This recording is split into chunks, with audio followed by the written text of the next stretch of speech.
আপনাকে এসআইআর এর হিয়ারিং এ ডাকলে শুধুমাত্র এই 6টি কাগজ দেখালেই হবে, এমনটাই নতুন সিদ্ধান্ত নিল নির্বাচন কমিশন। এবং নির্বাচন কমিশনারের তরফ থেকে হিয়ারিং এর ডকুমেন্টস নিয়ে গুরুত্বপূর্ণ ঘোষণা করা হয়েছে, যা আজকের এই ভিডিওটিতে আপনাদেরকে এই বিষয়ে একদম বিস্তারিতভাবে জানিয়ে দেব।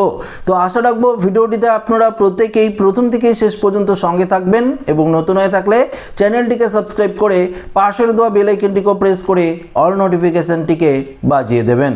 বন্ধুরা, আপনারা প্রত্যেকেই জানেন 16ই ডিসেম্বর থেকেই কিন্তু হিয়ারিং যে পর্ব সেটা কিন্তু শুরু হবে এবং এই 16ই ডিসেম্বর খসড়া তালিকা প্রকাশিত করতে চলেছে নির্বাচন কমিশন। তো হাতে আর মাত্র কয়েক ঘন্টা সময় রয়েছে, তারপরেই প্রত্যেকের বাড়িতে গিয়ে বিএলওরা কিন্তু হিয়ারিং এর যে নোটিশ সেই নোটিশ কিন্তু পৌঁছে দেবে। নোটিশের মধ্যেই লেখা থাকবে কোথায় আপনাদের যেতে হবে হিয়ারিং এবং কি কি ডকুমেন্টস নিয়ে যেতে হবে সেগুলো কিন্তু আজকের এই ভিডিওটিতে আপনারা জানতে পারবেন। তবে নির্বাচন কমিশন ইতিমধ্যেই হিয়ারিং এর 6 ধরনের নথির কথা বলা হয়েছে, অর্থাৎ বলেছে যেগুলো আপনাদেরকে এই ভিডিওটিতে জানাবো। এই 6 ধরনের নথির মধ্যে যে কোনো একটি নথি যদি আপনারা নিয়ে যান তাহলেই কিন্তু আপনার হিয়ারিং এর যে ভেরিফিকেশন সেটা কিন্তু 100% একদম হয়ে যাবে, এমনটাই জানিয়ে দিয়েছে নির্বাচন কমিশন। তো হিয়ারিং এ যাওয়ার আগে প্রত্যেকেই এই ভিডিওটি প্রত্যেকেই একটু মনোযোগ সহকারে আপনারা দেখবেন। তো আমরা সরাসরি নির্বাচন কমিশনারের তরফ থেকে যে ডকুমেন্টসের কথা বলা হয়েছে সেগুলো আমরা চলে যাব। দেখুন, এখানে কমিশন সূত্রে যে আপডেটটি উঠে এসেছে সেখানে বলা হয়েছে হিয়ারিং এর জন্য গ্রহণযোগ্য যে নথিপত্র অর্থাৎ অ্যাকসেপ্টেড যে ডকুমেন্টসগুলো রয়েছে সেগুলো কি বলেছে, নির্বাচন কমিশন বা সংশ্লিষ্ট কর্তৃপক্ষের নির্দেশ অনুযায়ী নাগরিকত্ব বা বসবাসের প্রমাণ হিসাবে নিম্নলিখিত যে নথিগুলো রয়েছে সেগুলো আপনারা পেশ করতে পারবেন। দেখুন, আপনারা প্রত্যেকেই জানেন হিয়ারিং এর জন্য মাস্ট এবং গুরুত্বপূর্ণ যে ডকুমেন্টস সেটি হলো যেই ডকুমেন্টসগুলো নাগরিকত্বের প্রমাণ দেয় এবং যেই নথিগুলো আপনার জন্মের প্রমাণ দেয় এবং যেই নথিগুলো আপনার বসবাস অর্থাৎ আপনি যেখানের বসবাস করছেন সেই বসবাসের প্রমাণ দেয়, সেই নথিগুলোই কিন্তু এই অ্যাকসেপ্টেড হবে হিয়ারিং এর সময়, এমনটাই জানিয়ে দিয়েছে নির্বাচন কমিশন। প্রথমত আপনারা প্রত্যেকেই জানেন যে যদি আপনাদের জন্ম 1/7/1987 আগে হয়ে থাকে তাহলে আপনারা পৌরসভা বা স্থানীয় কর্তৃপক্ষের যদি কোনো প্রযোজ্য নথি বা এছাড়াও আপনার ব্যাংকের বই, এলআইসির কাগজ, পাশাপাশি পোস্ট অফিসের বই, এগুলো যদি আপনাদের থাকে তাহলে কিন্তু সেগুলো আপনারা নথি হিসাবে ব্যবহার করতে পারেন। এটি কিন্তু আগেই জানিয়ে দিয়েছিল নির্বাচন কমিশন। এছাড়াও বলেছে, দেখুন এখানে বলেছে পরিচয়পত্র বা পেনশনের কাগজের কথাও কিন্তু বলেছে। কেন্দ্রীয় বা রাজ্য সরকার বা রাষ্ট্রায়ত্ত সংস্থার নিয়মিত কর্মীদের যে পরিচয়পত্র বা পেনশন অর্ডার পিপিও এগুলো যদি থাকে সেটিও কিন্তু আপনারা নথি হিসাবে ব্যবহার করতে পারেন। দেখুন পরবর্তী 3 নম্বরে বলেছে যে জন্ম ও শিক্ষার প্রমাণ অর্থাৎ বার্থ সার্টিফিকেট, আপনারা যদি বার্থ সার্টিফিকেট দেখান তাহলে তো খুবই ভালো। বার্থ সার্টিফিকেট দিয়ে একদম 100% আপনার কিন্তু জন্মের প্রমাণও হচ্ছে, পাশাপাশি বাসস্থানের প্রমাণও হচ্ছে, সেক্ষেত্রে কোনো রকম অসুবিধা হবে না, 100% আপনার হিয়ারিং পর্ব মিটে যাবে। পাশাপাশি যদি আপনারা মাধ্যমিক পাস করে থাকেন বা এইচএস পাস করে থাকেন, শিক্ষাগতের যোগ্যতার কোনো সার্টিফিকেট থাকে বা স্কুল সার্টিফিকেট থাকে, সেটি দিয়েও কিন্তু হয়তো আপনারা এসআইআর এর যে হিয়ারিং এর যে ভেরিফিকেশন সেটি কিন্তু করতে পারবেন, এমনটাই নির্বাচন কমিশনের তরফ থেকে পরিষ্কারভাবে জানিয়ে দিয়েছে। দেখুন, কমিশন সূত্রে যে আপডেট উঠে এসেছে পরিষ্কার আপনাদেরকে জানিয়ে দিয়ে আপনারা প্রত্যেকেই জানেন, বারবার আমি বলেছি, তবুও অনেকেই আপনারা হয়তো যারা এই ভিডিওটি দেখছেন তারা হয়তো জানেন না, তার জন্য আপনাদেরকে জানিয়ে দিচ্ছি। যখন আপনারা হিয়ারিং এ যাবেন, ধরুন আপনার বাড়িতে আজকে ইতিমধ্যেই বিএলওরা নোটিশ নিয়ে গেল হিয়ারিং এর, আজকে থেকে 4 থেকে 5 দিনের মধ্যেই কিন্তু ডেট লেখা থাকবে, সময় লেখা থাকবে, সেই অনুযায়ী আপনাদের কিন্তু হিয়ারিং এ প্রেজেন্ট হতে হবে এবং উপযুক্ত ডকুমেন্টস কিন্তু নিয়ে যেতে হবে। এই ডকুমেন্টসগুলো আমি বলছি, সেই ডকুমেন্টসের মধ্যে একটি ডকুমেন্টস নিয়ে গেলে হিয়ারিং পর্ব মিটে যাবে।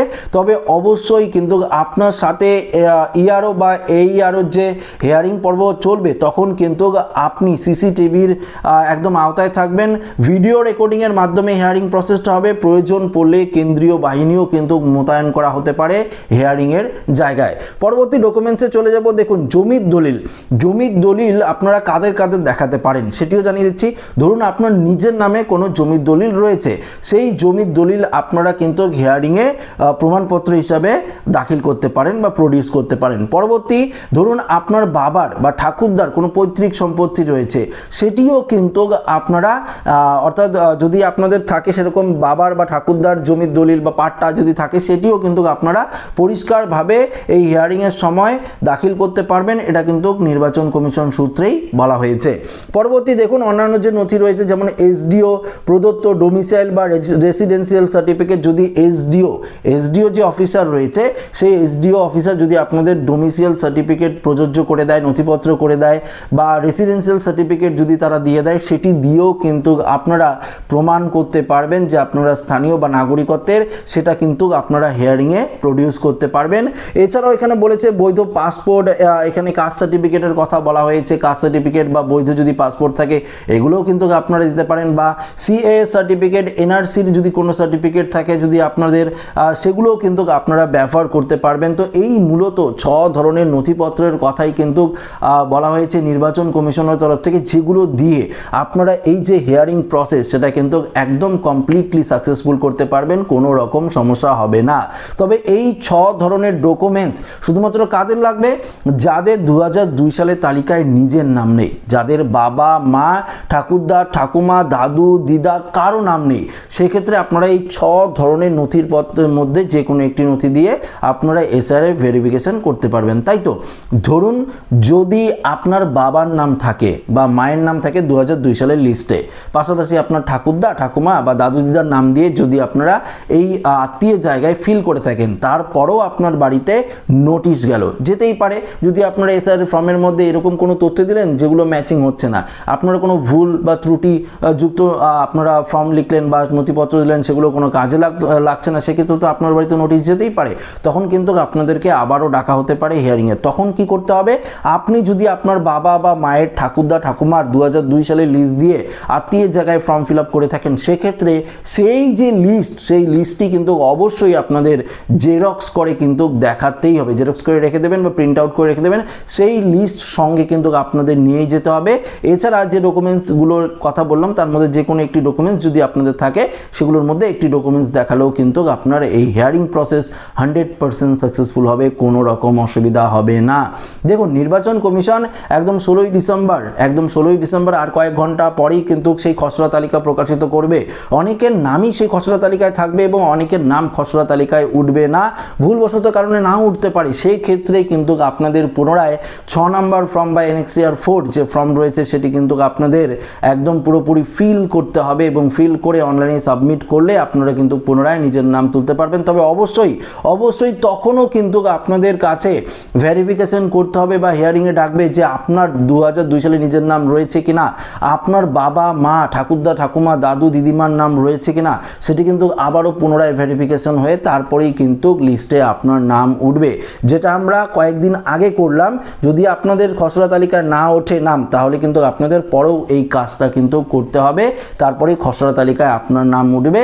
এবং যদি লিঙ্কেজ হয়ে যায় পরবর্তীতে তাহলে কোনো রকম অসুবিধা নেই, আর হিয়ারিংয়ে ডাকা হবে না, সরাসরি ফাইনাল যে ভোটার লিস্ট রয়েছে 14 ফেব্রুয়ারি 2026 সেই ফাইনাল ভোটার লিস্টে এসআইআর এর ফাইনাল ভোটার লিস্টে আপনার নাম কিন্তু অটোমেটিক উঠে যাবে, আপনাদের আর কোনো ঝামেলায় যেতে হবে না। তো আশা রাখবো এই ভিডিওটি প্রত্যেকের ভালো লেগেছে। ভিডিওটি ভালো লাগলে লাইক করবেন, বন্ধুদের সাথে শেয়ার করবেন, নতুন হয়ে থাকলে চ্যানেলটিকে সাবস্ক্রাইব করে আমাদের সঙ্গে জুড়ে থাকবেন। ধন্যবাদ।